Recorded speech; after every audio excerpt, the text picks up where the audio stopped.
I stood in Mom's living room, holding a glass of champagne I'd been about to toast with. The sound in the room felt suddenly muffled, like my ears had filled with water. My sister Rachel's face glowed with triumph. She'd been explaining how the cabin, my cabin, the one I'd bought 5 years ago with my signing bonus, would cover her divorce settlement and legal fees with enough left over for a fresh start. Buyers are from Seattle, she continued, oblivious to the phone vibrating in my pocket. Cash offer. They fell in love with the views. Closing is Friday. My phone buzzed again. I glanced down. Jake Morrison. A name I hadn't seen in 8 years, not since we'd graduated and he'd moved to Colorado to work for his family's title company. I excused myself to the hallway. My hands felt cold. Jake. Marcus. Man, I almost didn't believe it when I saw your name on the deed. His voice carried that familiar careful precision I remembered from when we'd studied for contracts together. I'm the escrow officer on a property sale. Mountain Cabin, Summit County. Seller is listed as Rachel Chin. That's my sister. Yeah. And according to county records, you're the sole owner. Have been since 2019. No transfers, no quit claims, nothing. This deed she's trying to close with? It's not in our system. At all. The hallway tilted slightly. I put my hand against the wall. Say that again. Your sister is attempting to sell your property. The deed she submitted has your signature on it. A signature dated last month, supposedly notarized. But Marcus, the property's never left your name. I pulled the chain of title going back 20 years. This is fraud. Through the doorway I could see Rachel laughing, showing Mom the purchase agreement, pointing at numbers. My mother's face lit up. Rachel had been devastated by her divorce from Derek. 18 months of legal warfare. Mom had been so worried about her. Don't close, I said quietly. Jake, do not close that sale. I've already frozen it. Called the buyer's agent to inform them we need additional documentation. But Marcus, I need you to know, this is sophisticated. The forged deed looks professional. He had to have paid someone.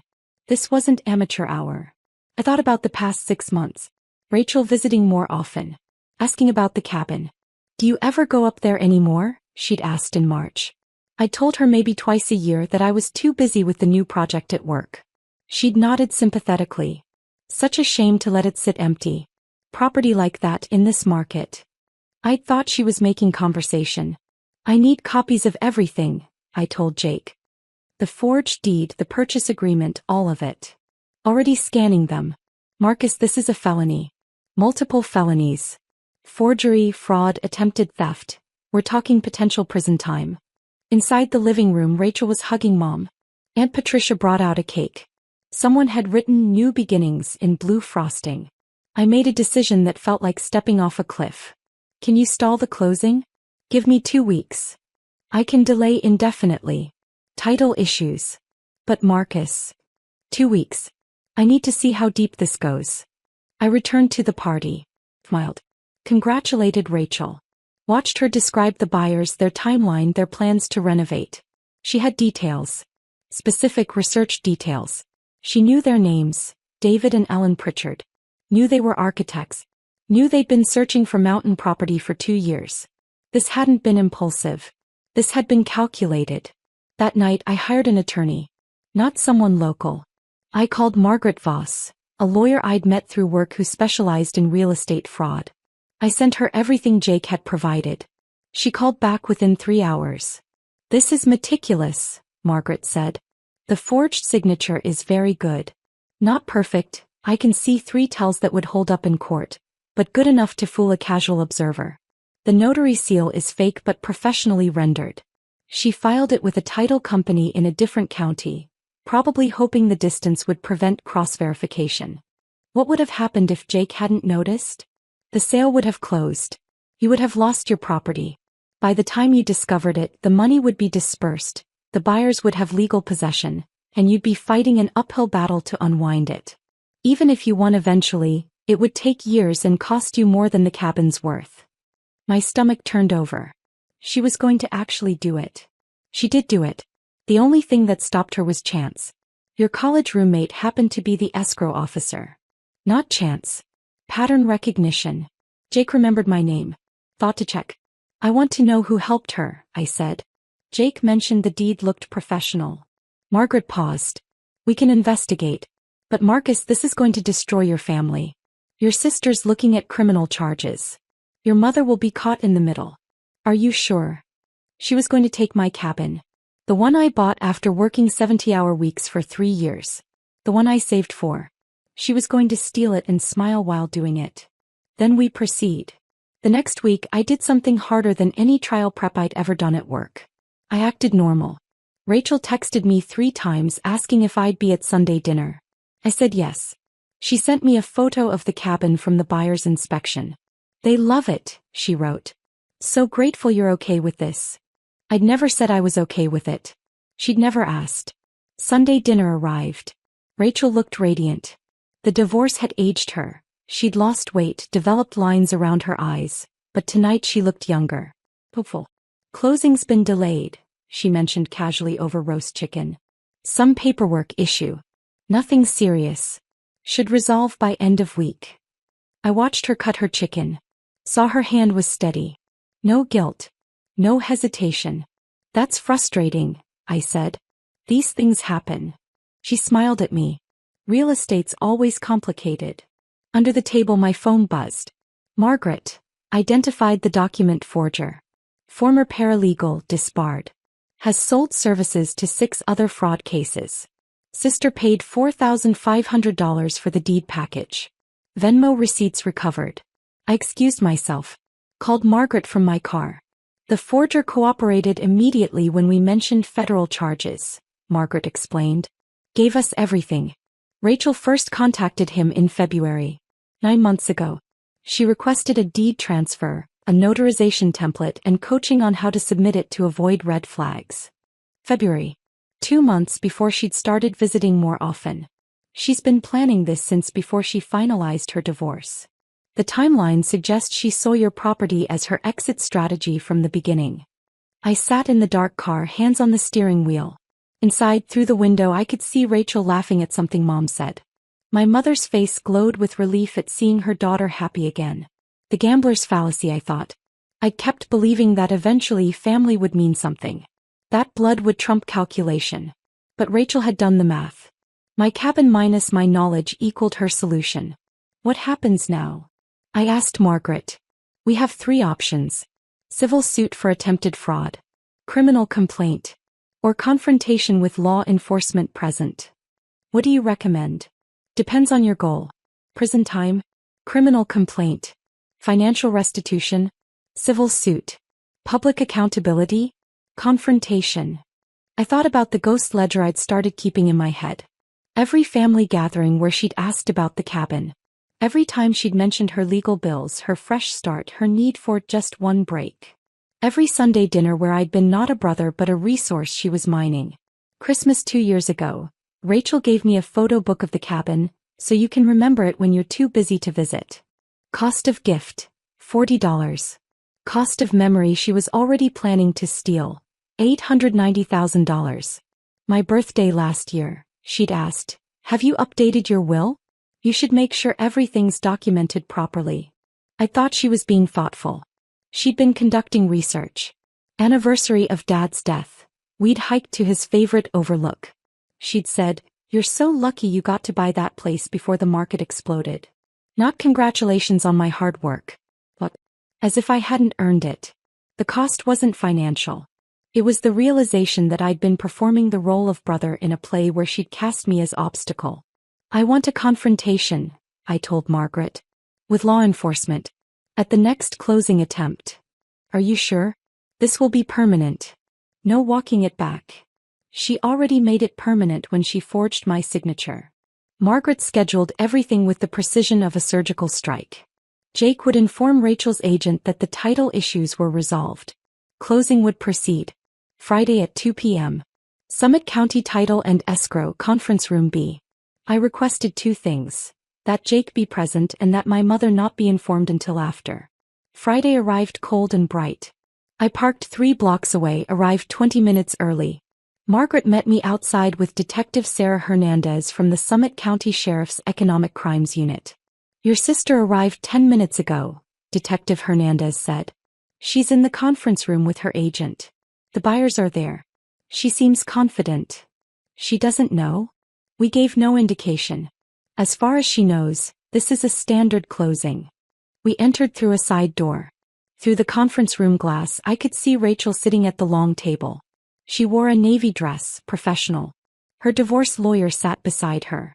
The Pritchetts, David and Ellen, sat across with their agent. Jake stood at the head of the table, organizing documents. Margaret nodded to Detective Hernandez. We entered. Rachel looked up. Saw me. Her expression flickered, confusion, then calculation, then something close to panic, before settling into a careful smile. Marcus, did Mom tell you? I wanted it to be a surprise. The cabin sale I was going to tell you after. I've been managing it for you, and with the market peak I thought. Miss Chin, Detective Hernandez interrupted. Her badge was visible on her belt. I'm Detective Hernandez, Economic Crimes. This closing is suspended. You're under investigation for real estate fraud, forgery, and attempted grand theft. The room went silent. The kind of silence where you can hear the HVAC system humming. David Pritchard slowly set down his pen. Rachel's face drained of color. What? Oh, there's been a mistake. This is my brother's property, but he gave me permission. The deed you submitted shows a transfer dated October 15, 2024, Jake said quietly. Professional. Almost apologetic. County records show no such transfer exists. The signature on the document doesn't match Mr. Chen's signature on file. We've verified through notary records that the seal used was fraudulent. The property has never left Marcus's name, Margaret added. She placed a folder on the table. We've also identified and interviewed the document forger you hired. Isaiah Martinez. Former paralegal. He's provided detailed records of your communications, including Venmo transactions totaling $4,500. Rachel turned to me. Marcus. I can explain. The divorce. Derek took everything. I was desperate. I just needed. You planned this in February, I said. My voice sounded strange. Almost disinterested. 9 months ago. You researched property values, hired a forger, cultivated a relationship with me specifically to gather information. You weren't desperate. You were strategic. Her divorce lawyer stood. My client needs legal representation for this. She has you, Detective Hernandez said. Though you might want to consider if you're equipped for criminal defense. Miss Chin, you're not under arrest at this moment, but you need to understand the severity. This is a Class 3 felony. Grand theft. Forgery. Attempted fraud. We're looking at 4 to 12 years of potential prison time. Ellen Pritchard whispered something to her husband. They stood, gathered their documents, and left without a word. Their agent followed, phone already out. Rachel's hands shook. She gripped the table edge. I didn't. Marcus, please. Mom can't know about this. It would destroy her. After everything with Dad and the divorce, she's been so worried. You were going to steal $890,000 from me, I said. You were going to smile at Sunday dinners while robbing me. You used my trust as an entry point. I was going to pay you back. Eventually. When I got on my feet. With what? The money would have been dispersed through your divorce settlement. Jake said you'd allocated $340,000 to Derek, $180,000 to legal fees, and kept $370,000. There was no payback later. There was theft and then moving on with your life. Margaret laid out more documents. We also need to discuss the attempted filing of a fraudulent quitclaim deed in Boulder County last month. Same forger. Different property. A rental condo registered to Marcus Chin. That one was rejected for technical errors before it reached processing. My blood turned to ice. The condo. You own a rental property in Boulder, correct? He attempted the same scheme. It failed because she listed the wrong lot number. The forger's notes indicate she was going to try again. This wasn't about the cabin. This was a pattern. She'd been planning to strip every property I owned. Rachel's face crumpled. I had no choice. Derek's lawyer destroyed me. The settlement took the house, half my retirement, everything. I have $14,000 left. I'm 39 years old, starting from zero. You had choices, I said. You could have asked for help. You could have gotten a job. You could have downsized your life. Instead, you chose to commit felonies against your brother. Detective Hernandez gathered her materials. Miss Chen, you'll receive formal notice of charges within 10 business days. I recommend you hire a criminal defense attorney immediately. The evidence is substantial. If you're considering a plea arrangement, early cooperation could reduce sentencing. Rachel stood on shaking legs. Her lawyer tried to take her arm. She pulled away, looked at me. Mom will never forgive you for this. Mom will never forgive you for doing it, I replied. I'm just the one who stopped you. They left. The conference room emptied. Jake, Margaret, and I remained. I'm sorry, Jake said. If I'd known this would. You saved me from losing everything, I told him. Thank you for remembering my name. For checking. We filed the criminal complaint Monday. The DA's office fast-tracked it. Clear evidence, cooperative witness in the forger, minimal ambiguity. Rachel was formally charged with 3 counts. Forgery, attempted grand theft, and filing fraudulent documents. I called my mother Tuesday evening. She'd already heard. Rachel had told her version, that I was punishing her for the divorce, that this was a misunderstanding blown out of proportion, that she'd been trying to help. How could you do this to your sister? Mom asked, her voice breaking. She's already lost so much. I sent her the documents, the forged deed, the Venmo payments, the Boulder condo attempt, the forger's testimony, the February timeline proving premeditation. Mom called back 3 hours later. Didn't speak for a long time. Just breathed. I don't understand, she finally said. Neither do I, Mom. But understanding it won't change what she did. Rachel's preliminary hearing was set for January. Her new attorney filed motions to suppress evidence, to dismiss charges, to argue that family property disputes shouldn't be criminalized. All were denied. The evidence was too clear. The intent too obvious. 6 months later, Rachel accepted a plea agreement. 4 years of supervised probation, $8,500 in restitution to cover my legal fees, 200 hours of community service, and permanent restraining order prohibiting contact. No prison time, but a felony conviction that would follow her forever. I sold the cabin 3 months after the plea. Not because Rachel had tainted it, she hadn't. Because I realized I'd been holding on to it as a symbol of success, proof that I'd made it. But success isn't property. It's not square footage or mountain views. Success is knowing when someone views you as a resource to extract rather than a person to value, and having the clarity to walk away. I sold it for $920,000. The market had climbed. I used the money to buy a smaller place in Montana, paid cash, put the rest into investments I diversified across multiple accounts. Nothing in my name alone. Nothing someone could target with a single forged signature. My mother and I have dinner once a month now. We don't discuss Rachel. She violated probation once, failed to complete community service hours, and served 60 days. Mom visits her. I don't. Sometimes Mom asks if I'll ever forgive her. I tell her the truth. Forgiveness requires someone to acknowledge what they did. Rachel still claims she was trying to help, that I overreacted, that family should protect family. She's right about that last part. Family should protect family. That's exactly what I did. I protected myself from the family member who saw me as collateral. I keep Jake's initial text saved on my phone. It's me, Jake. This deed doesn't match county records. 9 words that stopped a theft. 9 words that proved pattern recognition matters. 9 words that reminded me that real relationships are built on recognition, not just blood. The cabin's gone. Rachel's gone. The version of family I thought I had is gone. But I'm still here. My accounts are healthy. My properties are secure. My life is quiet and deliberately small.